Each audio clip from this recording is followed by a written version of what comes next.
Bienvenidos una vez más, hermanos, a este nuevo módulo de nuestra Escuela de Liderazgo Año 1, módulo número 4, que tiene como título El Reino, el Poder y la Gloria.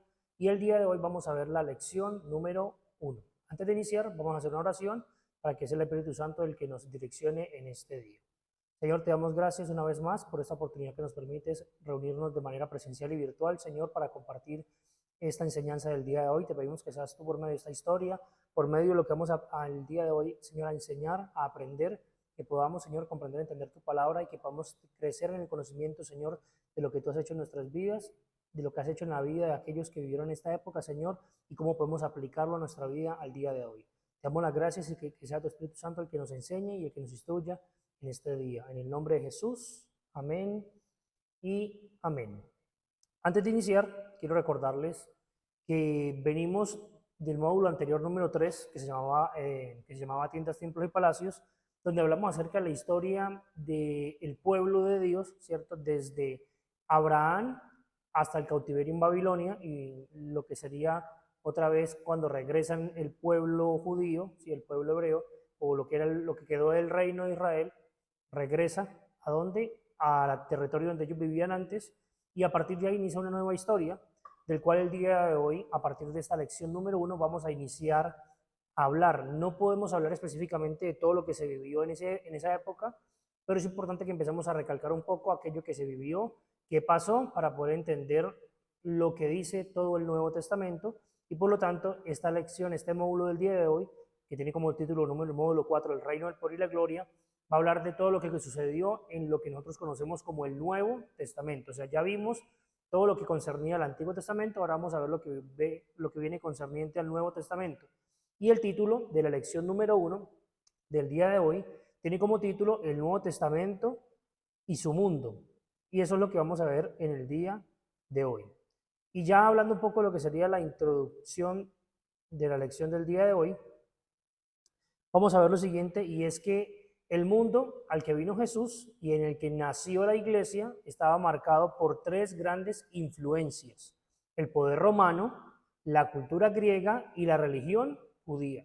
Comprender ese contexto histórico, social y cultural es clave para entender los 27 libros que conforman el Nuevo Testamento.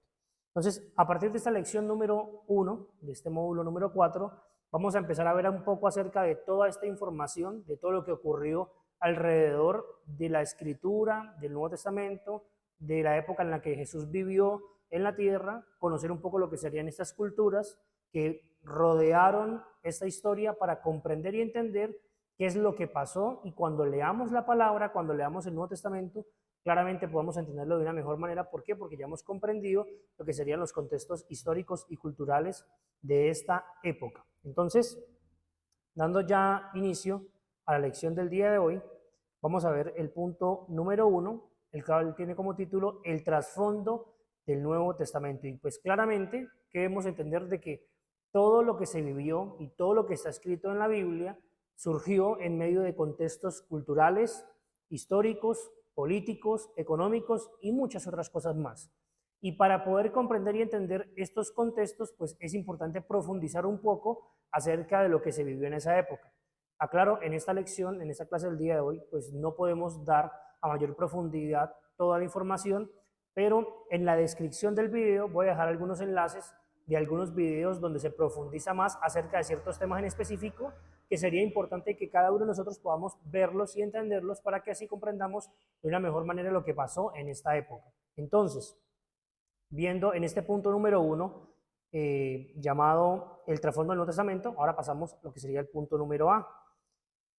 Y dice lo siguiente: las influencias que habían, bueno, un pequeña introducción a este trasfondo del Nuevo Testamento es la siguiente, y es que las influencias que le habían dado forma al Nuevo Testamento son varias. ¿Qué quiere decir esto?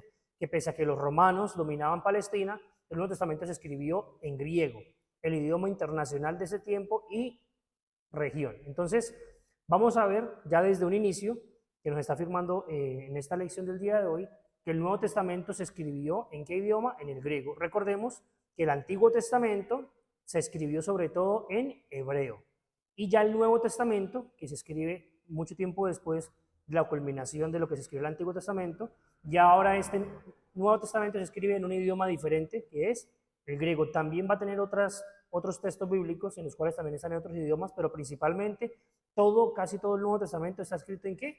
En griego. Entonces, ahora siguiendo el punto A, vamos a entender lo siguiente, y es el poderío romano. Algo interesante a tener en cuenta en este momento es que en la época que vivió Jesús, cuando ya la historia nos empieza a hablar desde los evangelios, empezamos a ver que encontramos un contexto en el cual el pueblo judío, llamémoslo así, porque ya no eran nación, ya no eran un reino, ahora eran un pueblo solamente, que había sido subyugado por el imperio romano. Vamos a entender de que entonces, ¿qué ocurre? Que todo este contexto, ellos están siendo gobernados por un imperio, el cual pues había tomado posesión de todo el sector donde ellos vivían. Ahorita vamos a ver un mapa donde lo muestra, y es importante entenderlo de esta manera, porque claramente durante todo el Nuevo Testamento van a haber muchos matices, van a haber muchas palabras, van a haber muchas referencias hacia el imperio romano, que era el que gobernaba en esta época. Y vamos a ver lo siguiente, y es que, por ejemplo, en el año 25 a.C., cuando el Imperio Romano dejó de ser una república, porque el Imperio Romano fue primero una monarquía, después una república y terminó siendo ahora un imperio. Fue las tres fases del Imperio Romano. Entonces, cuando él deja de ser una república en el año 25 más o menos antes de Cristo y comienza a ser gobernado por emperadores, el Estado romano se conoce como el Imperio Romano. Los emperadores se les daba el título de César, y en algunas secciones se les llamaba también reyes a estos gobernantes que estaban por encima o que gobernaban, valga la redundancia, todo el imperio romano. Entonces, en ese tiempo vamos a ver que el imperio romano se extendía desde la actual Inglaterra por la costa atlántica de Europa occidental a lo largo de ambas costas del mar Mediterráneo hasta el río Éufrates y el Golfo Pérsico, sobre una región en 3 continentes. Entonces vamos a ver ahí a continuación un pequeño mapa, y en ese mapa que usted y yo estamos viendo en este momento, vamos a ver lo que dice ahorita el texto, y es lo que abarcó el Imperio Romano, la cual claramente pues fue un territorio muy amplio, donde aparecía lo que es Hispania, Galia, lo que sería Italia, Macedonia, Asia. Recordemos que antes del Imperio Romano estaba el imperio, bueno, el gobernó Macedonia, donde venía con Alejandro el Magno, y sabemos que todos esos territorios fueron conquistados por ellos, y cuando el Imperio Romano tomó posesión o se coloca como el Imperio Romano, toma posesión de todas las tierras que había tenido el imperio también de lo que serían los griegos o los macedonios. Entonces, todo ese territorio fue gobernado también por ellos, pero claramente quedó bajo una gran influencia de los griegos que habían gobernado antes. Entonces, también algo que tenemos que tener en cuenta nosotros es que los romanos dividieron su imperio porque era demasiado grande, es uno de los imperios más grandes que ha existido en la historia de la humanidad. Entonces, el imperio romano lo que hizo fue dividir su imperio en provincias, a las cuales tenían como tales centros administrativos y bases administrativas. Y ahí donde, por ejemplo, escuchamos hablar algunas veces de lo que serían los tetrarcas, que eran personas que gobernaban en ciertas provincias. Entonces, por ejemplo, se mencionan algunos lugares como Macedonia, Acaya, Siria, Galicia y Panfilia, que son nombres de ciudades y de provincias que se van a estar mencionando durante todo el Nuevo Testamento. El Imperio Romano y su fuerza produjeron una unión política, paz militar y libertad para el comercio y los viajes. O sea, el Imperio Romano quería seguirse expandiendo y por lo tanto le permitían a las personas que vivían en esos lugares, que habían sido subyugados por el Imperio Romano, que claramente podían comerciar, que tenían libre comercio, que podían viajar, pero claramente ellos eran esclavos. También los romanos pues eran expertos administradores, legisladores, arquitectos, constructores de caminos y de puentes sólidos. También suministraban servicios como agua fresca sobre acueductos de las grandes ciudades. Entonces, el Imperio Romano empezó prácticamente a mostrar lo que sería la modernidad de esa época. ¿Por qué? Porque claramente eran muy buenos en muchas áreas. Incluso al día de hoy seguimos usando muchas cosas que ellos, en este caso, implementaron, por ejemplo, como el tema de la política y el Senado romano. Entonces, el Imperio Romano no solamente tuvo un auge en esa época, sino que a día de hoy todavía sigue siendo un imperio que dejó muchísimo que aportar como tal a la humanidad. Incluso muchas de sus calles construidas, de sus caminos, de sus puentes, aún hoy en día siguen en pie y no se han destruido. Como usted de pronto ha podido ver en algún momento los coliseos romanos, que pues claramente por el paso del tiempo y porque esos lugares fueron también tomados por otros imperios después, ellos claramente tuvieron que destruir algunas cosas, pero entonces hay que tener en cuenta que lo que pasó ahí es que esas estructuras hasta el día de hoy se han podido mantener. Entonces, eso es lo que nosotros podemos notar y podemos ver, y por lo tanto, lo que el Imperio Romano hizo a nivel del lugar, de lo que ellos tomaron como tal, hasta el día de hoy podemos seguirlo viendo. También vamos a ver, como les dije, no vamos a entrar a profundidad, sino tenemos que hablar un poco solamente acerca de cada una de esas cosas, pero les voy a dejar unos videos de algunas informaciones para que ustedes consulten en una mayor profundidad. También es importante tener en cuenta acerca de lo que sería la cultura griega, porque como dijimos antes, ahorita, antes de que llegara el Imperio Romano y tomara posesión de ese lugar, recordemos que estuvo el pueblo cautivo en Babilonia, después viene lo que sería el Imperio Medo-Persa, ¿cierto? Donde hablamos de Atarjerjes y todos estos reyes que estuvieron en esa época, lo que sería también Darío, Ciro. Después vamos a hablar de lo que sería el Imperio Macedonio, ¿cierto? Que es donde, o los que también se llamaban los griegos, que es donde está Alejandro el Magno, que tomaron posesión de toda esa tierra, y después viene el Imperio Romano. Entonces, esto es importante tenerlo en cuenta, porque claramente el imperio, o los griegos tuvieron muchísima influencia en todo este sector, en todo este lugar, y por lo tanto la cultura griega es muy importante para comprender todo lo que ocurre en el Nuevo Testamento. Entonces, empezando a desglosar un poco acerca de la cultura griega, vamos a ver que el idioma y el pensamiento griego dominaban la cultura, aunque los romanos eran los gobernantes políticos. Un idioma y un solo mundo había sido el ambicioso plan de Alejandro el Magno. Algo importante a tener en cuenta es que el idioma que usaban los romanos era el latín, pero el griego había sido un idioma que se había extendido mucho, claramente por la influencia de Alejandro el Magno, y por lo tanto lo que ocurre es que los mismos romanos tuvieron que también aceptar el griego y empezarlo claramente a aprenderlo y a utilizarlo. Pero en el idioma de los romanos era el latín, solamente que también usaban el idioma griego porque se había extendido en muchos lugares. Es como si hoy dijéramos que el idioma, digamos, mundial es el inglés, porque en muchos lugares se habla el inglés. Ahora, el griego también se convirtió en el idioma de la mayoría de la población y a la vez la lengua común de los esclavos. Entonces, por eso es que también los romanos tuvieron que aprender el griego. La cultura griega se introdujo como un modelo de pensamiento y de vida. Entonces, no solamente eran el idioma griego, sino todos sus pensamientos, todos sus avances, llamémoslo tecnológicos y de ciencia natural, en la parte de los filósofos y de los pensamientos, y por lo tanto las naciones que estaban alrededor que recibieron influencia de la cultura griega también recibieron y adoptaron un espíritu investigativo, de preguntar sobre el origen, el significado del universo, Dios, el hombre, lo bueno y lo malo.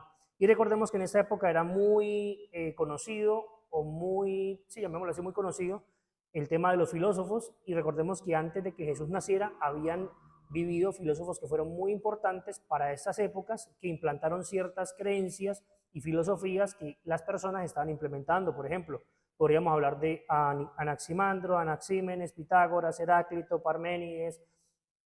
Podemos hablar de Anaxágoras, Demócrito, Sócrates, Platón, Aristóteles. Todas estas personas, estos filósofos famosos, vivieron antes de la época de Jesús, y en esa cultura griega que se implementó durante todas esas épocas en esas regiones, que se implementó muchos de esos pensamientos, esas filosofías y esa cultura griega que se había como tal, de esa cultura griega que como tal se había introducido en esas creencias y sobre todo en los lugares donde ellos habían conquistado. También, entonces ya vimos dos cosas, el Imperio Romano, vimos también lo que sería la cultura griega, y ahora es importante entender lo que sería la religión judía y el judaísmo intertestamentario, porque claramente ya después del exilio en Babilonia, del regreso del pueblo otra vez a su territorio, viene lo que llamamos, o lo que se ha llamado durante mucho tiempo, los 400 años de silencio, o también llamado ya en la teología el periodo intertestamentario. En este periodo, o sea, entre los testamentos, también hubieron sucesos históricos importantes, también hubo situaciones, llamémoslo religiosas, que pasaron, pero recuerde que en estas épocas decimos o afirmamos que Dios no le dio un mensaje al pueblo. Sí hubieron algunos escritos que obviamente se redactaron en esa época, pero que no los tomamos como, por ejemplo, que hacen parte del canon del Antiguo Testamento. Por ejemplo, hay unos que son los libros de los Macabeos. Entonces, hay que entender lo que sería la religión judía y entender este judaísmo intertestamentario para comprender también lo que ocurría en medio de en medio de lo que sería la cultura judía de esa época en la que nació Jesús. Entonces, en la parte de la religión judía y el judaísmo, vamos a ver, y es que, como vimos en el Antiguo Testamento, Dios usa al pueblo judío y a su religión con el propósito de preparar la venida del Mesías. Entonces, estamos en este momento entendiendo de que todo el propósito que Dios le dio a Abraham, ¿cierto? Que por medio de tu descendencia iban a ser benditas todas las familias de la tierra, se está cumpliendo y está llegando al cumplimiento. Entonces, ¿Dios qué hace? Usa al pueblo judío, usa su religión como el propósito para que nazca el Mesías. Entonces, cuando nazca el Mesías, el propósito que Dios tenía con el pueblo judío, con el pueblo que pertenecía al linaje de Abraham, se habría cumplido como tal su propósito y por lo tanto la promesa que Dios le había hecho a Abraham se cumplió. Entonces, en este caso, eso es lo que ocurre. Vamos a ver nosotros también que en medio de estas situaciones que ellos vivieron durante esa época, fueron los acontecimientos de este tiempo los que transformaron la fe y la adoración de los israelitas y su sistema religioso empezó a ser un poco más organizado. ¿Por qué? Porque claramente ellos empezaron a vivir tiempo de cautividad y cuando estaban en la cautividad pues no habían templos y tuvieron que empezar a usar otras formas para poder empezar a leer la palabra, las escrituras y tener, digamos, seguir teniendo no una comunicación con Dios, pero sí seguir teniendo una comunión con la ley escrita. Vamos a ver que esta transformación como tal tuvo lugar a través de 3 procesos principales iniciados en el exilio y desarrollados a lo largo del periodo intertestamentario, que es más o menos del siglo IV al siglo I antes de Cristo. Esas 3 transformaciones que ocurrieron son las siguientes. Una es la aparición de la sinagoga como sitio de adoración y enseñanza. La segunda es la conversión al judaísmo de muchos no judíos. Y la tercera, la traducción de la Biblia, bueno, del Antiguo Testamento, de lo que sería el Tanakh, que es la Torá, el Neoín y el Ketuvim, del hebreo al griego. Vamos a desglosarlo de manera rápida para poder tener en cuenta y claramente tener un concepto bien específico acerca de lo que es cada una de esas cosas. Y lo primero sería la sinagoga. La sinagoga, vamos a ver qué ocurre. Durante la cautividad, los judíos que estaban, por ejemplo, en Babilonia no podían adorar, no podían ofrecer sacrificios porque no había un templo, porque no habían sacerdotes que pudieran ofrecer sacrificios, ya que no había un templo y no se podía hacer como Dios lo había establecido. Entonces, ¿qué pasa? Ellos lo que hacen es que continuaron adorando al Dios verdadero y por lo tanto nace lo que se llama las sinagogas. ¿Qué son estos lugares? Eran lugares donde se reunían grupos en diversos lugares de personas como tal y por lo tanto es llamado sinagoga, que significa lugar de reunión, ¿cierto? ¿Para qué? Simplemente lo que hacían era discutir y recibir instrucción en las escrituras. Para que pudiera haber una sinagoga, debían haber 10 o más miembros varones, o sea, hombres, que podían formar como tal una sinagoga y como tal también podían organizarse en la misma ciudad. O sea que en una ciudad, por ejemplo, pueden haber 4, 5, 6, 7 sinagogas, desde que hubieran 10 hombres y un grupo de personas organizadas para poder como tal discutir y ser instruidos en las escrituras. Esa oración a la sinagoga también incluía lo que sería la lectura de la ley, la lectura de los profetas, lo que sería la lectura del Pentateuco, porque claramente ellos sabían que era la necesidad de seguir estudiando la palabra y seguir claramente teniendo o recordando aquello que Dios había prometido a ellos, y ahí también hablaban acerca de lo que era la venida del Mesías. Vamos a ver también que durante la historia que nos cuentan los evangelios, la palabra sinagoga se menciona en muchísimas ocasiones en las cuales Jesús y sus discípulos o los apóstoles iban a predicar también a estos lugares y vamos a ver ahorita más adelante quiénes eran los que frecuentaban estos lugares llamados sinagogas. También vamos a ver acerca de lo que sería el punto 2, ¿cierto? Acerca de las transformaciones que ocurrieron y este punto 2 sería lo que se llama la conversión de no judíos al judaísmo. Vamos a ver que durante esa época en la que ellos estuvieron alejados de su pueblo, del lugar donde habían, bueno, no de su pueblo, alejados de la tierra donde habían vivido durante mucho tiempo, vamos a ver que Daniel, por ejemplo, en el libro de Daniel se registra que Nabucodonosor, por ejemplo, testificó del poder de Dios en la vida de Daniel y la vida de sus amigos, a tal punto que en el libro de Daniel, capítulo 2, versículo 47, Nabucodonosor afirma que Dios es Dios de dioses. Entonces, por lo tanto, vamos a ver que muchas personas de esas culturas, de esas épocas, de esos lugares, aceptaron el judaísmo como su religión. Y a estas personas que no eran judías de nacimiento, pero que adoptaban la cultura y la religión judía, se les tenía un nombre y eran llamados los prosélitos, personas que no habían nacido pero que habían adoptado las costumbres y la religión judía. Y esas personas, para claramente poder pertenecer y creer, bueno, no creer en Dios, para poder pertenecer a lo que sería el pueblo de Dios, lo que ellos consideraban, esos prosélitos tenían que someterse a todas las demandas de la ley, incluyendo la circuncisión, aun cuando fueran hombres mayores, 30, 40, 50 años, si no habían pertenecido antes al pueblo y querían pertenecer, para ser prosélitos tenían que practicarse la circuncisión y empezar a practicar lo que serían las fiestas, sacrificios y todo lo que el pueblo realizaba.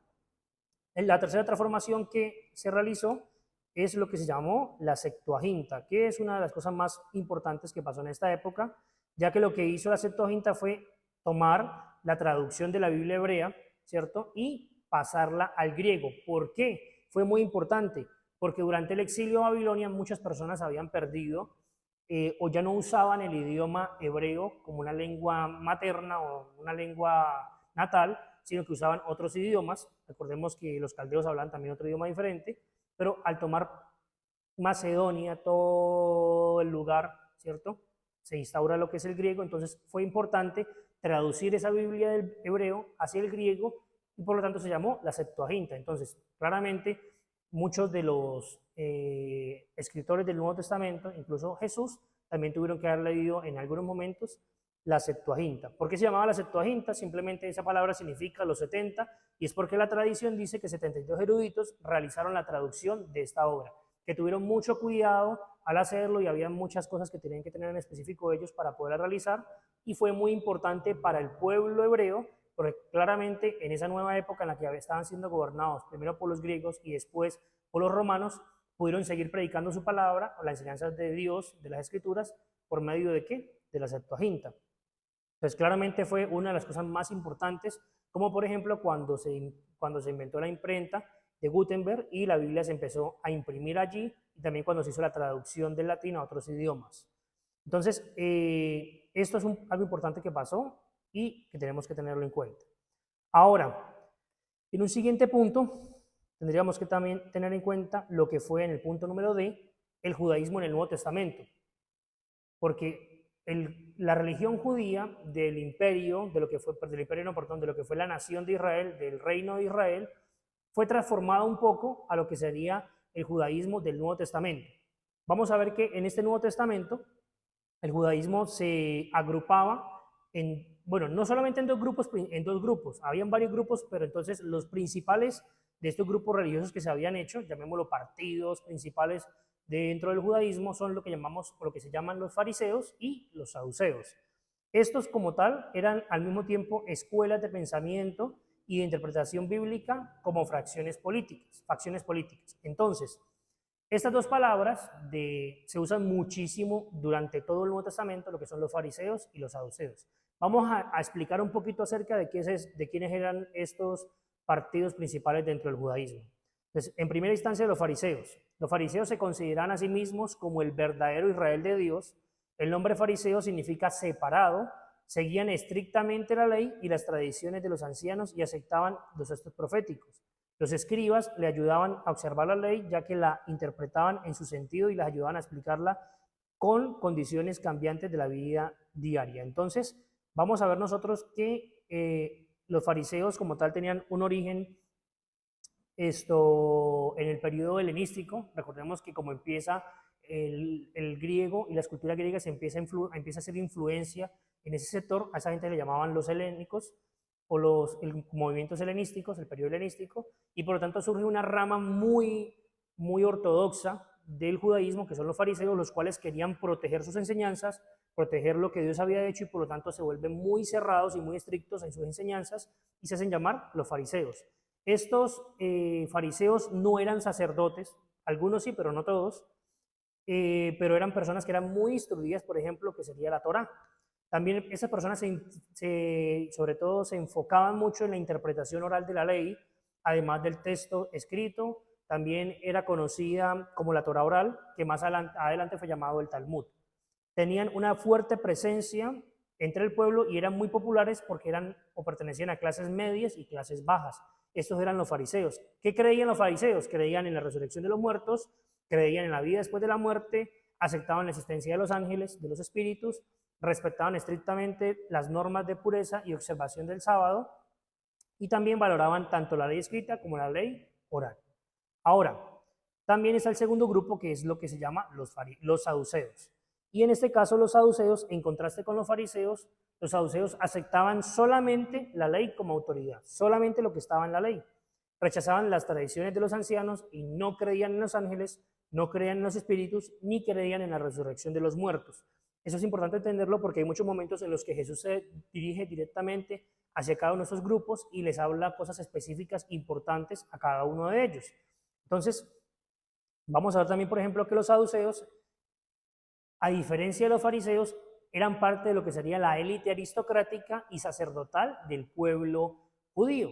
¿Qué quiere decir esto? Que ellos estaban como tal ligados al sacerdocio en el templo de Jerusalén. Recordemos que ya en esta época los sacerdotes, no todos pertenecían a los saduceos, pero gran parte de los saduceos eran sacerdotes. Estos como tal eran también colaboradores del Imperio Romano, porque los que colocaban los sacerdotes en esa época eran el Imperio Romano. Entonces, como tal ellos tenían pues mucha influencia porque tenían esa colaboración con el Imperio Romano, y pues ya ellos se extinguen en la época del año 70 después de Cristo, cuando el templo de Jerusalén pues es destruido. Como dijimos ahorita, ellos solamente aceptaban la Torá escrita, los 5 libros de Moisés solamente, negaban la resurrección, eran conservadores religiosos, pero eran muy liberales en la parte política, claramente para poder hacer las alianzas con Roma, y sobre todo se enfocaban en la parte de los sacrificios y los rituales del templo. Entonces vamos a entender que estos eran como tal las dos facciones políticas más importantes o religiosas que tenían el pueblo judío. También, esto no está en la guía, pero quisiera anexarlo, y es que también en esa época estaban lo que llamaban los celotes, los cuales eran un grupo extremista que no eran fariseos ni eran saduceos, pero eran personas que compartían como tal ciertas enseñanzas, características o creencias de cada uno de estos grupos. Eran muy radicales, eran nacionalistas radicales, y por causa de ellos fue que el templo de Jerusalén fue destruido en el 70 después de Cristo.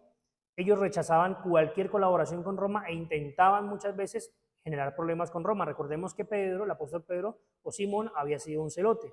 También habían otros grupos más pequeños, como llamados también los sicarios, los cuales eran personas que eran terroristas, en pocas palabras, porque eran judíos, y todos aquellos que practicaban o participaban con el Imperio Romano los asesinaban. También estaban los esenios, que eran radicales, pero no eran violentos, por lo cual ellos querían más bien estar apartados, separados del pueblo, separados del mundo corrupto, y leer solamente las escrituras y estar dedicados a la oración. Entonces, esos también eran otros grupos que habían en esta época y que es importante tenerlo en cuenta. Ahora, también aparte de lo que serían estos grupos religiosos, nacen ciertas palabras que no existían antes, o ciertas situaciones que no existían antes, que es importante tenerlas también en cuenta. En este caso, por ejemplo, la palabra del Sanedrín. Esta palabra también se usa en muchas ocasiones en el Nuevo Testamento, y vamos a entender qué es el Sanedrín. Entonces, bajo el Imperio Romano, bajo el gobierno de Roma, los judíos se les daba cierto grado de autoridad para gobernarse a ellos mismos. Entonces, ¿qué hacía el Imperio Romano? Llegaba a un lugar, ¿cierto? Adoptaba, no imponían sus tradiciones, pero dejaban que las personas que estaban siendo gobernadas por ellos también pudieran expresar sus religiones, y lo que hacían ellos para que de alguna otra forma seguir teniendo el control era que de entre ellos mismos, de las mismas personas que estaban siendo cautivas, colocaban personas en autoridad para que se gobernaran a ellos mismos, bajo sus propias leyes y sus propios principios. Entonces, a estas personas se les llamaba, que hacían parte del Sanedrín. ¿Qué podían ellos de pronto, o qué autoridad tenían ellos en este caso? En el tema político y en el tema religioso. Esa autoridad que les daba el Imperio Romano, sobre todo, residía en un concilio también de 70 miembros llamados Sanedrín.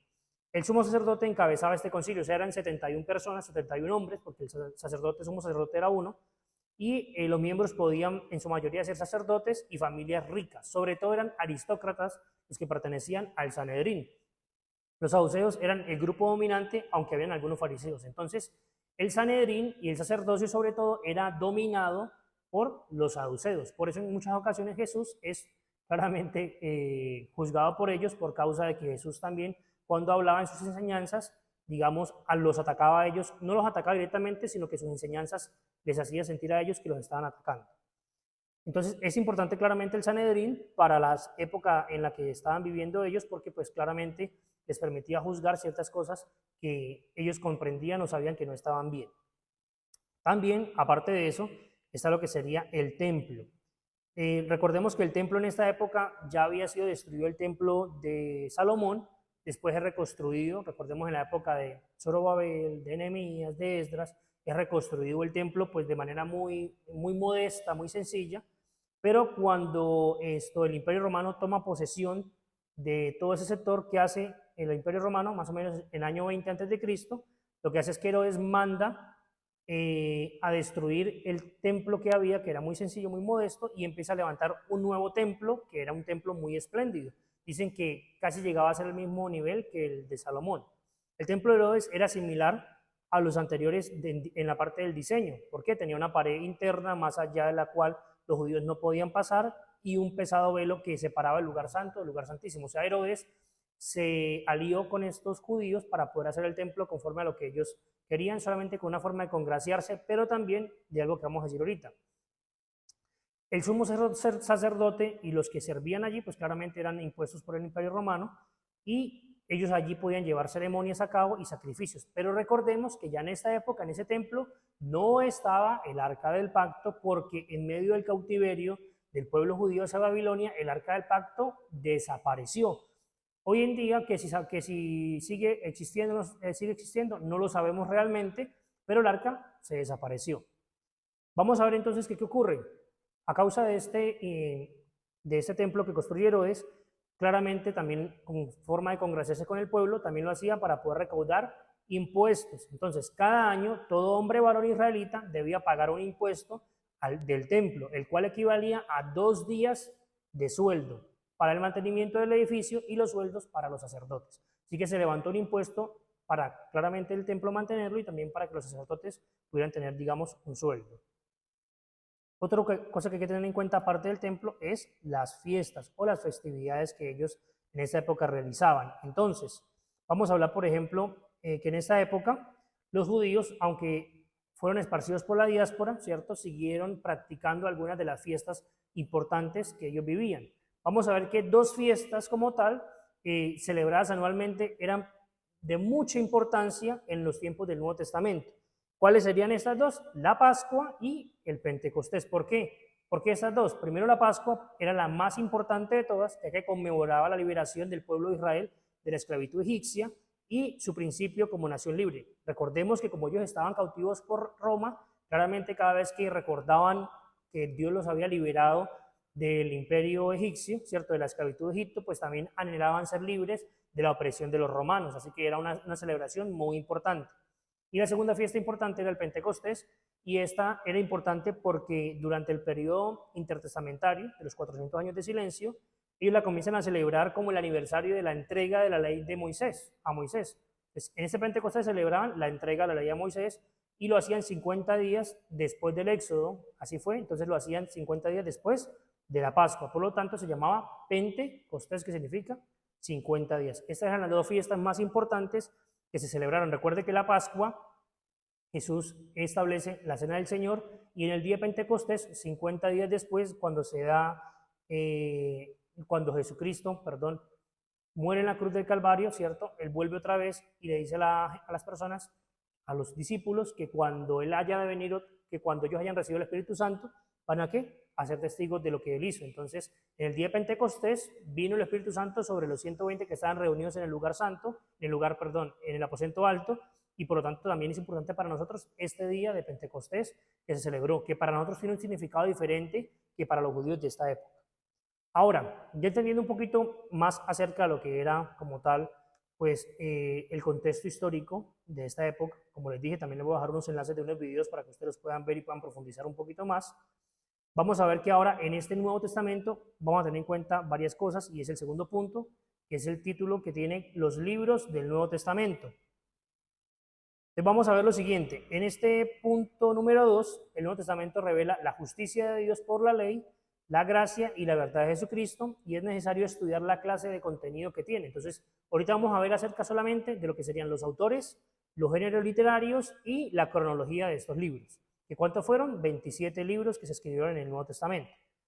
Entonces, en la parte número A, vamos a ver el contenido de los libros. Entonces, el Nuevo Testamento está dividido, el contenido, en 4 clases importantes: libros históricos, libros doctrinales, libros personales o cartas personales y libros proféticos. Vamos a desglosar un poquito cada uno de estos para tener una mejor, ¿cómo se dice? Un mejor conocimiento acerca de cada uno de ellos. Y por ejemplo, en el contenido de los libros históricos vamos a establecer de una vez cuáles son. Libros históricos son el Evangelio de Mateo, Marcos, Lucas y Juan y el libro de Hechos de los Apóstoles. Estos libros se toman como libros históricos. Y usted diría, pero ¿por qué los evangelios se toman como libros históricos? Sencillo, porque estos libros lo que tienen tal como un propósito es registrar eventos y ofrecer datos o hechos específicos que se vivieron en esa época. Entonces, por eso los evangelios y el libro de Hechos son libros históricos. ¿Qué hacen estos libros históricos? Simplemente nos dan datos que responden ciertas preguntas. Por ejemplo, ¿qué ocurrió? ¿Dónde ocurrió? ¿Cuándo ocurrió? ¿Quién lo hizo? ¿Qué se dijo? ¿Y cuál fue el resultado? Eso es lo que responde, o las preguntas que responden los libros históricos, los cuales son los que acabamos de mencionar. Hay otro grupo, y es el grupo de los libros, o las cartas doctrinales más bien, que serían los siguientes: Romanos, primera y segunda carta a los Corintios, Gálatas, Efesios, Filipenses, Colosenses, primera y segunda carta a Tesalonicenses, Hebreos, Santiago, primera y segunda carta del apóstol Pedro, Judas y la primera carta del apóstol Juan. ¿Por qué se les llama epístolas doctrinales a estas cartas que fueron escritas? Simplemente porque estas cartas fueron escritas a ciertos grupos de creyentes. ¿Y qué hacen estas cartas? Se refieren con frecuencia a problemas específicos que algunos de estos grupos experimentaron al intentar seguir el estilo de vida cristiano. Entonces, al escribirla los autores, ¿qué hicieron? Hablan cosas como tal en estas cartas que explican grandes verdades acerca de Jesucristo y su obra a favor de los creyentes, la cual necesitaban comprenderlas. Ahora, no quiere decir que las otras cartas que no mencioné no tienen o no son tampoco doctrinales, no, solamente que estas cartas son las que más contenido doctrinal tienen. Las otras también tienen contenido doctrinal, pero mucho más, mucho menor, ¿sí? Por decirlo de alguna forma. Tienen un enfoque de pronto diferente como el que vamos a ver ahorita. Entonces, estas cartas doctrinales simplemente que querían enseñar a las personas principios y verdades acerca de Cristo para que los creyentes comprendieran de mejor manera lo que era la vida cristiana. Después de los libros doctrinales vendría lo que son los libros personales o cartas personales. Entre estas está la primera y segunda carta a Timoteo, la carta a Tito, la carta a Filemón y la segunda y tercera carta del apóstol Juan. Estos libros personales o cartas personales fueron escritas a líderes de la iglesia y contienen instrucciones para el ministerio y la formación de los creyentes. Por esto son llamadas cartas o libros personales. Allí se habla acerca de cuáles deben ser, por ejemplo, los parámetros que debe tener una persona que va a servir en el ministerio, ¿cierto? Como le dice el apóstol Pablo a Timoteo, situaciones que se vivieron como las de Filemón, como la de Tito. Entonces, simplemente son cartas específicas que se escribieron a ciertos líderes de las iglesias. Y el último sería los libros proféticos, que en este caso sería el libro del Apocalipsis, el cual se dedica totalmente a hablar de la profecía, aunque otros libros también del Nuevo Testamento contengan elementos proféticos. Entonces, no quiere decir que los otros libros de la Biblia no tengan como tal contenido profético. Sí lo tienen, pero simplemente el libro que más tiene influencia profética es el Apocalipsis. Ahora, también es importante tener en cuenta acerca de quiénes fueron los autores de los libros del Nuevo Testamento.